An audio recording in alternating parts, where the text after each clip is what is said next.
Yeah, welcome to Oxygen. So நான் previous வீடியோஸில் Nifty இன்னைக்கு எப்படி ரியாக்ட் பண்ணும் அப்படின்னு சொல்லி நேற்று நான் போட்டிருந்தேன். சிபிஐ இன்ஃப்ளேஷன் இருக்குது, நாளைக்கு இல்லைனா நாளை கழிச்சு ரியாக்ட் பண்ணும் நிஃப்டின்னு சொல்லியிருந்தேன். ஸோ இன்றைக்கே பார்த்தீங்கன்னா நிஃப்டி அதே மாதிரி இன்னொரு வீடியோ சொல்லியிருந்தேன். நேற்று மட்டும் டைம் இருந்ததுன்னா நிஃப்டி வந்து 25,800 ரீச் பண்ணியிருக்குன்னு சொன்னேன். ஸோ அதே மாதிரி இன்னைக்கு 25,900 ரீச் ஆயிடுச்சு. இப்போ அடுத்து என்ன நடக்கும், சிபிஐ இன்ஃப்ளேஷன்னா என்னன்றதே போன வீடியோவில் போட்டிருந்தேன். அப்படின்னா என்னன்றதை பார்த்துக்குவாங்க. ஸோ ரிசல்ட் பார்த்தீங்கன்னா இப்போ கன்சியூமர் ப்ரைஸ் இண்டெக்ஸ்க்கு என்ன நடந்திருக்கு அப்படின்னா இன்ஃப்ளேஷன் குறைஞ்சிருச்சு. இன்ஃப்ளேஷன் குறைஞ்சதுனா இப்போ டேட்டா வந்து எங்க ரிப்போர்ட் கையில் வந்துருக்குது. ஓகே, கன்சியூமர் ப்ரைஸ் இண்டெக்ஸுக்கு நல்லா தெரிஞ்சுங்க, consumer price index numbers on base 2012 is equal to 100 for rural, urban and combined for the month of October 2025. அப்படின்னா September after October after November 12 release ஆயிருக்கு கன்சியூமர் ப்ரைஸ் இண்டெக்ஸ். ஸோ இதை பார்த்தீங்கன்னா ப்ரீவியஸ்ல என்ன இருந்தது அப்படின்னா லுக், நான் அதை பிடிஎஃப் வந்து நான் வந்து ரெக்டிஃபை பண்ணி வச்சிருக்கிறேன். அதே என்னன்றது ஷோ ஆஃப் பண்ணேன். செப்டம்பர் அதாவது அக்டோபர் லாஸ்ட்ல பார்த்தீங்க அப்படின்னா சிபிஐயோட இயர் ஆஃப் த இயர் வந்து 0.25% இருந்தது இன்ஃப்ளேஷன்ல. இப்போ பார்த்தீங்கன்னா September 2025 CPI year of the year 1.44 வந்து செப்டம்பர்ல இருந்தது. அடுத்து அக்டோபர்ல என்ன ஆயிருக்குன்னா மாற்றி சொல்றேன், அக்டோபர்ல வந்து 0.25% மாறிடுச்சு. ஸோ இப்போ பார்த்தீங்கன்னா இப்பவும் குறைஞ்சிருச்சு. ஸோ அப்போ இன்ஃப்ளேஷன் குறைஞ்சிருச்சுன்னா year on the year inflation rate based on CPI அப்படின்னா நீங்க அங்கே பார்க்க முடியும் அக்டோபர்லையும் 0.25 அப்படின்றத பார்க்க. ஓகே, இப்போ என்ன நடந்திருக்கு அப்படின்னா ஃபைனலி சிபிஐ ஜெனரலாகவும் சிஎஃப்பிஐயும் இதெல்லாம் அவங்க சொன்ன புரியாதுன்னு வச்சுக்கோங்க. நம்ம கிட்ட கிளாஸஸ் பார்க்குறவங்களுக்கு புரியும். வீடியோ ஸ்கிப் பண்ணாமல் பாருங்க, இது என்ன புரியல அப்படின்னு சொல்லி ஸ்கிப் பண்ணிடாதீங்க. நான் டைரக்டா டாபிக் வந்துடுறேன். இப்போ இதோட ஓவரால் ஸ்ட்ரீம் என்ன அப்படின்னா சிபிஐ பார்த்தீங்க அப்படின்னா டவுன், இந்த தமிழ்ல பார்த்துட்டு உள்ள வந்திருப்பீங்க. நிஃப்டி என்ன ஆகும்னா புல்லிஷ், நிஃப்டி மேலே போகும். ஸ்டாப் லாஸோட மெயின்டைன் பண்ணுங்க டார்கெட்டை. ஒன்ஸ் உங்க அட்வைசர்கிட்ட கன்சல்ட் பண்ணிக்கிங்க. அப்படி இல்லைன்னா நம்ம டிப்ஸ் கொடுத்துட்ருக்கோம், வேணுன்றவங்க ஜாயின் பண்ணிக்கங்க. 499க்கு கரெக்டான டிப்ஸ் கிட்டத்தட்ட 50 பாயிண்ட் 100 பாயிண்ட் கன்சல்ட் பண்ணுற அளவுக்கு நம்ம டிப்ஸ் இருக்கும். வந்து ஒன்ஸ் பாருங்க. அப்படி பிடிக்கலன்னா கூட டெஃபினட்டாக நம்ம ரீஃபண்ட் பண்ணி தரோம். ரீஃபண்ட்ன்றது நம்ம ஜாயினிங் ஃபீஸ் தான் ரீஃபண்டாக கொடுக்கும். ஓகே, இப்போ டாபிக் என்னன்னா சிபிஐ நம்பர் ஆல்மோஸ்ட் வந்து நெகட்டிவ் போயிடுச்சு. ஸோ நிஃப்டி என்னாகும், பாசிட்டிவ் ஆகும். பிகாஸ் லோயர் இன்ஃப்ளேஷன், அது முன்னாடி வீடியோட ஸ்டார்டிங்லேயே சொன்னேன். இப்போ லோயர் இன்ஃப்ளேஷன் எப்படி ரியாக்ட் பண்ணும், இன்னைக்கு ஆல்ரெடி ரியாக்ட் பண்ணிடுச்சு. நேற்று நான் சொன்னது மாதிரி நிஃப்டி வந்து இந்த இடத்த டெஸ்ட் பண்ணிட்டு அதுக்கப்புறம் அப்படியே மேலே போயிடும் சொன்னேன். அதே மாதிரி நடந்து போச்சு. நிஃப்டியோட சார்ட்டை போயிருப்போம்.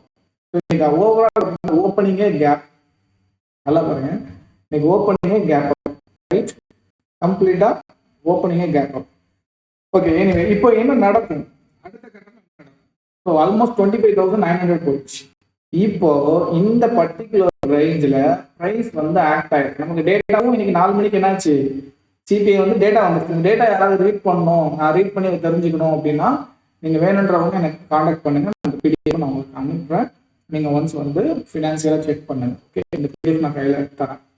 ஓகே, நெக்ஸ்ட் பார்த்தீங்கன்னா இப்போ இந்த பர்டிகுலர் ஜோனை 15 மினிட்ல மார்க்கெட் டெக்னிக்கலா ரீடெஸ்ட் பண்ணிருக்கு. இங்க பிரைஸோட ரிஜெக்ஷன் நடக்குது. நல்லா கவனிச்சு பாருங்க, இங்க பிரைஸோட ரிஜெக்ஷன் நடக்குது. அப்ப நிஃப்டி அடுத்த மூவ் கம்ப்ளீட்டா இந்த கப்பல் ஆஃப் வீக் நவம்பர் 14 வரைக்கும் இதோட ரியாக்ஷன் பாசிட்டிவ்ல தான் இருக்கும். குறைஞ்சது 2 நாளைக்கு, 1 வாரம் கூட எடுத்துக்கலாம். ஏன்னா நல்லா குறைஞ்சிருக்கு. ஓகே, ஸோ வால்யூம் என்னதான் 15 மினிட் ட்ராப் டவுன் கொடுத்தாலும் செல்லர்ஸை வந்து பையர்ஸை வந்து ட்ராப் பண்ணிட்டு அப்புறம் வந்து கண்டிப்பாக வந்து பை சைட் போகிறதுக்கு சான்சஸ் இருக்கு. ஓகே, இதில் வந்து என்னென்ன இண்டஸ்ட்ரீஸ்லாம் வந்து மேலே போகலாம் அப்படின்னா இப்போ ஆல்மோஸ்ட் பார்த்தீங்கன்னா ஆர்பிஐ வந்து இன்ஃப்ளேஷன் பாசிட்டிவ் ஆகும்போது நமக்கு ஈஸியாக வந்து என்னென்னலாம் கிடைக்கும் அப்படின்னா பேங்கோட க்ரோத், ஓகே, கிரெடிட் க்ரோத் கிடைக்கும். ஸோ நான் சொல்கிற செக்டார்ஸ் எல்லாம் நோட் பண்ணிக்கோங்க. பேங்க் செக்டார்ஸ் வந்து கண்டிப்பாக சொல்கிறேன், பேங்க் செக்டார்ஸ் வந்து நாளைக்கு நல்லா பர்ஃபார்ம் பண்ணும். இப்போ பேங்க் எடுத்து பர்ஃபார்ம் பண்ணலாம்ல. ஸோ பேங்க் நிஃப்டி வந்து எடுத்துறீங்க அப்படின்னா பேங்க் நிஃப்டியில் டெக்னிக்காக 15 மினிட்ஸ் நான் சொல்கிறேன். இந்த பர்டிகுலர் ஜோனை பாருங்கள். ஓகே, ஸோ பேங்க் நிஃப்டியில் இந்த பர்டிகுலர் ஜோனை பாருங்கள். இந்த கேப் வந்து பண்ணியாச்சு, ப்ரைஸ் அகைன் ரிஜெக்ட் ஆகுது. ஸோ இங்க இருந்து ஒரு 5 மினிட்ஸோ ஒரு 3 மினிட்டுக்கோ கன்வெர்ட் பண்ணிட்டு டைரக்டா 5 மினிட்டோ 3 மினிட்டோ கன்வெர்ட் பண்ணிட்டு இங்க இருந்து ஒரு கேரக்டர் சேஞ்ச் நடக்கும்போது இந்த 58,333 வந்து ரீச் ஆகும்போது இங்க வந்து தாராளமாக என்ட்ரி எடுக்கலாம். ஓகே, கால் ஆப்ஷன்ல. ஓகே, எனிவே ஸோ இதெல்லாம் பார்த்துங்க. நெக்ஸ்ட் வந்து பார்த்தீங்கன்னா பேங்க் நிஃப்டியும் சொல்லிட்டேன், நிஃப்டியும் சொல்லிட்டேன். ஸ்டாக் ஆப்ஷன் எடுக்கலாமா அப்படின்னா கண்டிப்பாக எடுக்கலாம். ஆட்டோ இண்டஸ்ட்ரீஸில் கண்டிப்பாக ஆட்டோ இண்டஸ்ட்ரீஸ் வந்து நாளைக்கு பர்ஃபார்ம் பண்ணும். நல்ல ஆட்டோ இண்டஸ்ட்ரீஸ் பஜாஜ் ஆட்டோ எடுப்பீங்க, அதுக்கப்புறம் வந்து மோட்டார் ஃபீல்டு எடுப்பீங்க. இதெல்லாமே வந்து இது எதனால அப்படின்னு பார்த்தீங்கன்னா லோயர் ரேட் இருந்தாலும் வந்து ஆட்டோ செக்டார்ஸும் சரி பேங்க் செக்டார்ஸும் சரி நல்லாவே பர்ஃபார்ம் பண்ணும். ஸோ இன்ஃப்ளேஷன் வேறு லோயர் இன்ஃப்ளேஷன் அப்படிங்கும்போது பேங்க்ஸோட கிரெடிட் க்ரோத் வந்து கண்டிப்பாக நல்லா இருக்கும். ஸோ கண்டிப்பாக இதெல்லாம் பண்ணும். மற்ற எஃப்எம்சிஜி அதெல்லாம் விட்டுருவோம். ஏன்னா இதெல்லாம் போன இதில் வந்து ஜிஎஸ்டி வந்து குறைச்சிருக்கிறதுனால இதோட இம்பாக்ட் இப்போ சிபிஐக்கு எப்படி இருக்குன்றது எனக்கு தெரியல. இது புதுசாக இருக்கிறதுனால என்னால் இதை ப்ரெடிக்ட் பண்ண முடியல. ஏன்னா அந்த எஃப்எம்சிஜி ப்ராடக்ட் எல்லாம் போக வேண்டாம், குட்ஸ் ப்ராடக்ட்டுகளே போக வேண்டாம். நம்ம இப்போ பேங்க்ஸ்லையும் ஆட்டோ இண்டஸ்ட்ரியிலையும் இருந்துவோம். நிஃப்டி நாளைக்கு கண்டிப்பாக க்ரோத் அட்டைன் பண்ணும். பேங்க் நிஃப்டி இண்டஸ்ட்ரியில் நம்ம ட்ரேட் பண்ணிட்டு ஃப்ரீயாக இருந்துக்கலாம். ஓகே, ஸோ இதான் எனக்கு இந்த வீடியோவோட விஷயம். நாளைக்கு எப்படி ரியாக்ட் பண்ணுறதுன்னு பாருங்க. நான் லைவ் வந்துட்டு இருக்கேன் யூடியூப்ல. நான் 8 வருஷம் லைவ் போட்டுட்ருக்கேன். மார்க்கெட் எப்படி இருக்குது, நாளைக்கு என்ன நடக்குன்றதெல்லாம் போட்டுட்ருக்கேன். எல்லாத்தையும் எடுத்து பாருங்க. நான் சொன்ன மாதிரி எந்த வீடியோவும் நடக்காம இல்லை, எல்லா வீடியோவுமே நடந்திருக்கு. மேலே உங்களுக்கு பிடிச்சிருந்தது அப்படின்னா நம்ம ப்ரீமியம்ல ப்ராட்காஸ்ட் குரூப் மூலமாக நம்ம டிப்ஸ் கொடுத்துருக்கோம். அதில் ஜாயின் பண்ணுங்க. 4999 கிளாஸஸ் வேணும்னு நினைச்சிங்கன்னா 15,000 நான் அஃபோர்டபுளாக A to Z எல்லாத்தையும் கவர் பண்ணி வித்தின் 1 வீக்ல உங்களுக்கு கிளாஸ் பியூராக கொடுத்து சர்டிஃபிகேட் கொடுப்பேன். அந்த கிளாஸஸ் மூலமாக நீங்கள் ஈஸியாக என்ன மாதிரி ட்ரேட் பண்ணுற அளவுக்கு உங்களுக்கு கெப்பாசிட்டி கிடைக்கும். கண்டிப்பாக trustable. If you are not earn or learn, it will be refundable. Okay, have a good day. Thank you so much. என்னோட நேம் இப்ராஹிம். ஸோ சப்ஸ்கிரைப் பண்ணிட்டு பெல் ஐக்கான் கிளிக் பண்ணிட்டு உங்கள் ஃப்ரெண்ட்ஸுக்கு ஷேர் பண்ணுங்க. அப்போ தான் அவங்களுக்கும் தெரியும் நான் இப்படி ஒருத்தர் இருக்கிறாங்கடா அப்படின்னு சொல்லி அவங்களும் ஏர்ன் பண்ண ஆரம்பிப்பாங்க.